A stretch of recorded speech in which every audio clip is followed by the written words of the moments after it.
میں اسلام کے تمام مسالک کو چھوڑ کر جو کہتے ہیں کہ اسلامی ریاست بننی چاہیے، میں آپ کی بات کیوں؟ بالکل نہ مانے. آپ کو کس نے کہا میری بات مانے؟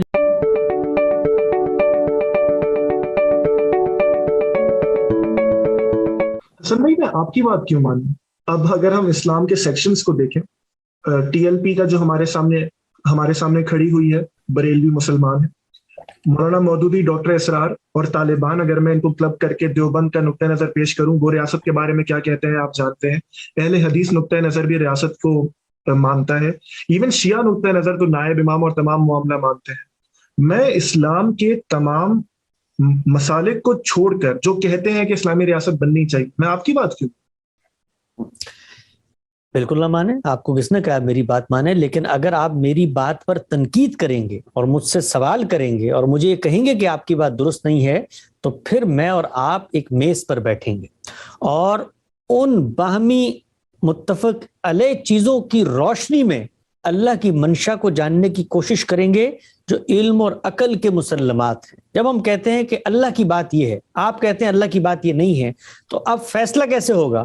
فیصلہ اللہ کی بات کو پڑھ کے ہوگا. اللہ کی بات کہاں پائی جاتی ہے؟ قرآن مجید میں. قرآن مجید کیسے ہم تک پہنچتا ہے؟ ایک زبان کے ذریعے. زبان کیا چیز ہوتی ہے؟ پوری کی پوری نسلوں کے تواتر سے ہم تک پہنچتی ہے. آج تو میں گھر میں بیٹھ کے زبان پیدا کر نہیں سکتا. آپ آیت پڑھیں گے، اس کا ترجمہ کریں گے، اس کا سیاق و سباق بتائیں گے. میں آیت پڑھوں گا، اس کا ترجمہ کروں گا، اس کا سیاق و سباق بتاؤں گا. اتنی قطعیت کے ساتھ فیصلہ ہو جائے گا بات کا کہ جس کے بعد کسی نزاع کی کوئی گنجائش ہی نہیں باقی رہے گی. یہی مطالبہ تو اس زمانے کے اندر کفار کرتے تھے رسول اللہ سے. بھئی آپ کی بات کیوں مانیں؟ آپ کی بات کے اندر کیا ہے؟ ہم اپنے آبا کی بات کیوں نہ مانیں؟ تو قرآن نے اس کے جواب میں کیا کیا کہ یہ میرا استدلال ہے، یہ اپنے پیغمبر کے ذریعے پہنچا رہا ہوں، یہ ایک محکم ذریعے سے تمہارے سامنے آ گیا ہے. اس کے اندر پہلے کوئی اختلاف ہمیں بتاؤ، کوئی ایج پیج بتاؤ، اور پھر لے آؤ کوئی اثرات من العلم، کوئی علم کی دلیل ہے تمہارے پاس تو آؤ، بیٹھو، گفتگو کرو، مکالمہ کرو، سمجھاؤ بات کو. لیکن سمجھایا کیسے جائے گا؟ میں آپ سے کہوں یہ اللہ کا مطالبہ ہے، آپ کہیں آج تک تو اس کو لوگوں نے ایسے سمجھا ہے، آپ کہیں میرے آبا کی روایت تو یہ ہے، آپ کہیں امت کی اجتماعی بصیرت تو کچھ اور کہتی ہے، آپ کہیں اجماع امت تو کچھ اور کہتا ہے، تو پھر اللہ کی بات نہ ہوئی. تو گفتگو جب آپ مجھ سے کریں گے اور پوچھیں گے کہ آپ کی بات کیوں مانیں، تو ہم بتائیں گے اس لیے مانیں کہ قرآن میں لکھی ہوئی ہے، یہ الفاظ ہیں، یہ ان کا در و بست ہے، یہ جملے کی ساخت ہے، یہ عربی زبان ہے، یہ اس کے مطالب ہے، یہ اس کے مفاہیم ہے، یہ اس کے اطلاقات ہیں. آپ اختلاف کریں گے تو پھر آپ بتائیں گے یہ ساری چیزیں. زبان سے بتانا پڑے گا. زبان کے اندر اللہ کا کلام موجود ہے، اس کے علاوہ اور کوئی رستہ نہیں ہے جس کے ذریعے آپ مجھ تک اپنی بات پہنچا سکتے ہیں یا میں اپنی بات کی غلطی پر متنبع ہو سکتا ہوں. غامدی صاحب بھی اس دور میں کھڑے ہیں نا، جو ہم سب کو بتاتے ہیں کہ مذہب کو جہاں سے آپ نے لینا ہے وہ قرآن ہے اور سنت ہے. ہم جب سنت کی طرف نظر ڈالتے ہیں تو رسول خدا نے ریاست بھی بنائی. چلیں یہ تو آپ کہہ سکتے ہیں کہ مدینے میں انہیں اقتدار حاصل ہو گیا کہ مدینے میں تمام جو بڑے تھے وہ مسلمان ہو گئے. اسی کے ساتھ ہم یہ بھی تو دیکھتے ہیں نا کہ رسول خدا نے آس پاس جزیرہ نما عرب میں اور پھر اس کے بعد خلفائے راشدین نے، حتیٰ کہ معاویہ بن ابو سفیان تک نے ہر جگہ حملے کیے. رسول خدا نے خود لوگوں کو لیٹرز لکھے کہ ہماری بات مان لو ورنہ ہم حملے کرتے ہیں. تو ریاست کی وہ شکل بھی تو موجود ہے نا، رسول خدا خود کرتے رہے. ساتھ میں آپ صلی اللہ علیہ وسلم نے جو کچھ کیا وہ اپنی منصبی حیثیت کی رعایت سے کیا. یہ منصبی حیثیت خود قرآن مجید نے ان کو دی ہے. قرآن کا مطالعہ کریں، وہ بتاتے ہیں کہ جب رسول دنیا میں آتے ہیں تو قوموں کا فیصلہ کر دیا جاتا ہے. وَلِكُلِّ أُمَّةٍ رَسُولٌ فَإِذَا جَاءَ رَسُولُهُمْ قُضِيَ بَيْنَهُم بِالْقِسْطِ وَهُمْ لَا يُظْلَمُونَ. رسول آتے ہیں، فیصلہ کر دیا جاتا ہے. فیصلہ کیسے ہوتا ہے؟ يُعَذِّبُهُمُ اللَّهُ بِأَيْدِيكُمْ، تمہارے ہاتھوں کے ذریعے فیصلہ ہوگا. اور کیوں یہ کیا جاتا ہے؟ لِأَلَّا يَكُونَ لِلنَّاسِ عَلَى اللَّهِ حُجَّةٌ بَعْدَ الرُّسُلِ، اس لیے کہ اللہ تعالیٰ لوگوں پر رسول کے آنے کے بعد حجت تمام کر دیتا ہے. اور پھر کیا ہوتا ہے؟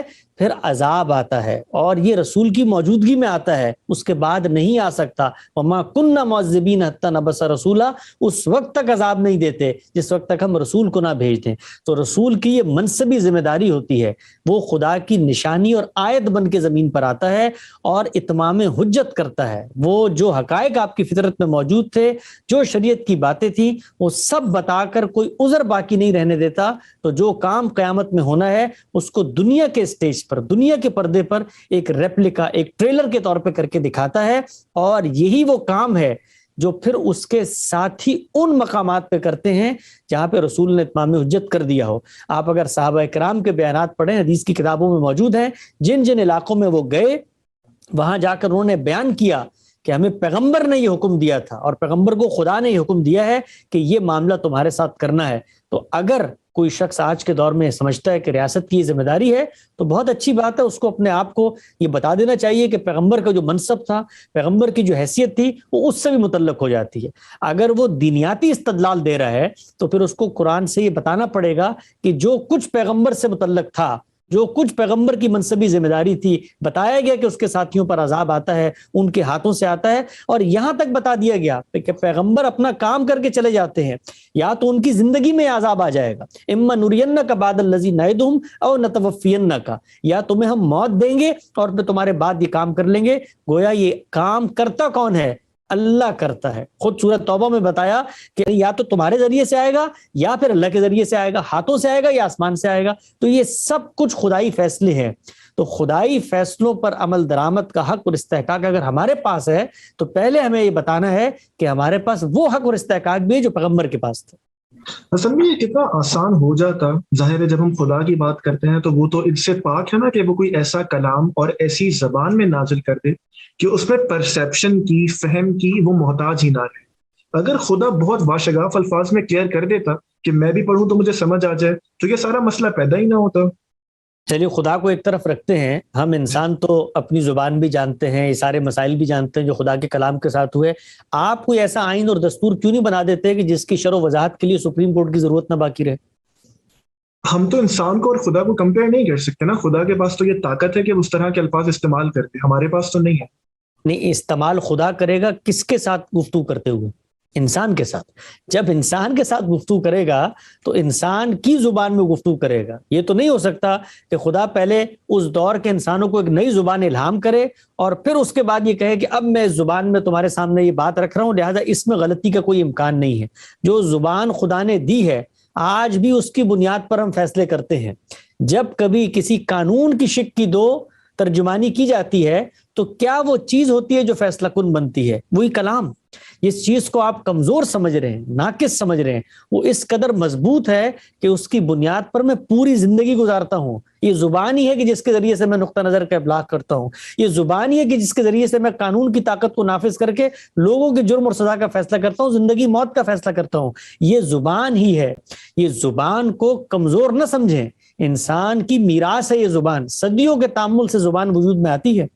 تو جس زبان میں خدا نے کلام کیا، آپ قرآن کی وہ آیت پڑھیں اور بتائیں کہ یہاں پر خدا اگر ان الفاظ کا انتخاب کرتا تو شاید دو امکانات باقی نہ رہتے۔ ابھی تو اس کو پڑھ کے دو امکانات سامنے آتے ہیں۔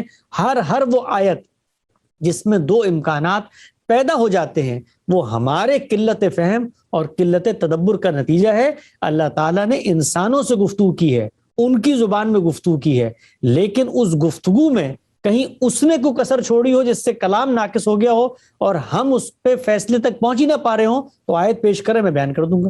آج کل جو پاکستان میں تحریکیں اٹھ رہی ہیں ان کا جائزہ لے لیں، ہم اپنے پڑوس میں افغانستان میں دیکھ لیں، یا جتنی بھی اس طرح کی تحریکیں اٹھی، ان کا منبع و مرکز تو یہ ہے نا کہ ایک اسلامی ریاست بنانی ہے۔ اسلامی ریاست کے بارے میں جو نفوس ہیں اسلام کے وہ کیا کہتے ہیں؟ بنانی ہمارا یہ نصب العین ہے، بنانی ہے، یا اس کے بارے میں آپ کیا کہتے ہیں؟ دین اسلام کی جب ہم بات کرتے ہیں تو ہمیشہ یہ ناگزیر ہوتا ہے کہ اسلام کے مصادر، اسلام کے جو مراجع ہیں ان میں جا کر اس بات کا جائزہ لے کہ اس میں ہم سے اگر کوئی مطالبہ نقل ہوا ہے تو وہ مطالبہ کیا ہے، اس کے دینی فرائض تقاضے کیا ہے۔ اس کے بعد یہ بحث شروع ہوتی ہے کہ اب عملی طور پر اس کے قیام کے لیے ہم نے کیا کرنا ہے۔ پورے قرآن مجید کو آپ پڑھ جائیے، وہ ہمیشہ ہر جگہ پر وہ باتیں جو علم اور عقل کے مسلمات ہوں ان کو بیان کرنا انسان کی توہین سمجھتا ہے۔ آپ یہ دیکھیے کہ حلال و حرام کے معاملے میں قرآن مجید نے کیا کہا؟ قرآن مجید نے کہا کہ طیبات کھاؤ۔ کیوں؟ اس لیے کہ اعلیٰ طاعم یطمع، کھانے والے جانتے ہیں کہ طیب کیا ہوتا ہے۔ انسانی عقل کے جو تقاضے ہیں قرآن مجید ان کو بیان کرتے ہی نہیں ہے۔ ریاست کو وجود پذیر کرنا، حکومت بنانا، نظم اجتماعی کی تشکیل، یہ انسانی عقل کا موضوع ہے۔ انسان یہ چاہتا ہے کہ اس کی جان مال آبرو کا تحفظ ہو، اس کے خلاف کوئی حق تلفی نہ ہو، معاشرے میں عدل و استحکام پیدا ہو، اس کی آبرو اور اس کی عزت اور اس کی نسل، یہ ہر چیز محفوظ رہے۔ اس کے بعد لوگ ریاست کو وجود پذیر کرتے ہیں۔ کچھ خارجی محرکات ہوتے ہیں۔ سوسائٹی پہلے پاکٹس میں رہتی تھی، منظم معاشرتیں تشکیل ہوئی، سویلائزیشن کی صورت میں آگے بڑھی، تو انسان نے ریاست بنائی۔ جب یہ ریاست بن گئی، اب اس کے بعد سوال یہ پیدا ہوا کہ مذہب کا مقصد کیا ہے؟ مذہب کا مقصد ہے تزکیہ، پاکیزگی، پیوریفیکیشن۔ اس کو سامنے رکھ کے مذہب نے پھر کچھ ہدایات دی۔ تو گویا یہ ایسے ہی ہے کہ آپ کے پاس مال آ گیا ہے تو اب مذہب نے کہا ہے کہ زکوٰۃ دینی ہے۔ مال کمانا ہے، اس کے لیے مذہب کو مجھے کچھ بتانے کی ضرورت نہیں ہے، میری عقل ہی اس چیز کے لیے فیصلہ کن ہے۔ جب یہ ہو گیا تو پھر قرآن مجید نے کچھ ہدایات دی۔ وہ کیا ہدایات دی؟ 2 ہدایات حکام کے حوالے سے ہیں۔ پہلی کہ آپ نے عدل سے کام کرنا ہے، عدل سے معاملات آگے بڑھانے ہیں۔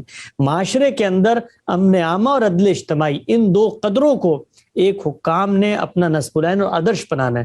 دوسرا، امانتیں ان کے سپرد کرنی ہیں جو اس کے اہل ہیں۔ اقتدار کے حریص لوگوں کے اندر محض اپنی رشتہ داری، محض اپنی پسند ناپسند پہ لوگوں کو عہدے نہیں دینے۔ جب یہ دے دیں گے، اب ریاست کا دینی فریضہ کیا ہے، جس کو اسلامی ریاست کہیں، اسلامی حکومت کہیں، وہ قرآن مجید نے بیان کیا کہ الذی ان مکناہم فی الارض، اگر جب ان کو زمین میں اقتدار ملتا ہے، یعنی جب اقتدار ملے گا تب یہ کام ہوگا، نہیں ملے گا تو نہیں ہوگا۔ تو وہ کیا چیزیں ہیں؟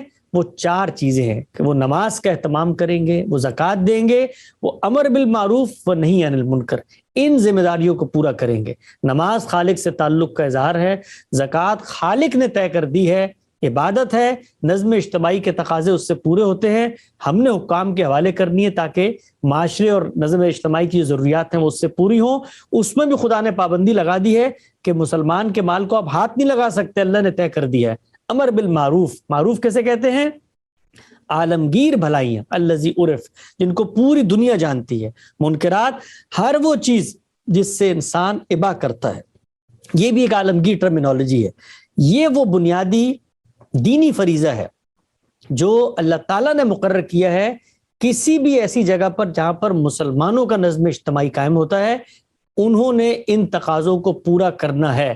اس کے بعد دین کے اوامر اور نواہی ہیں، اس میں ہر حکم میں یہ دیکھنا پڑے گا کہ اس کا مخاطب کون ہے۔ کہیں پہ وہ فرد ہوگا، کہیں پر وہ حکم سد ذریعہ کے اصول پہ دیا گیا ہو، کہیں پر وہ حکم رسالت مآب صلی اللہ علیہ وسلم کی منصبی حیثیت کی رعایت سے ہوگا، کہیں پہ وہ حکم خدا کی ان قوموں کو دیا گیا ہوگا جن کو ایک خاص ذمہ داری اور منصب پر فائز کیا گیا ہے۔ تو وہ اوامر اور نواہی میں سے ہر حکم اپنی آڈینس اور اپنی نوعیت کوالیفائی کرے گا۔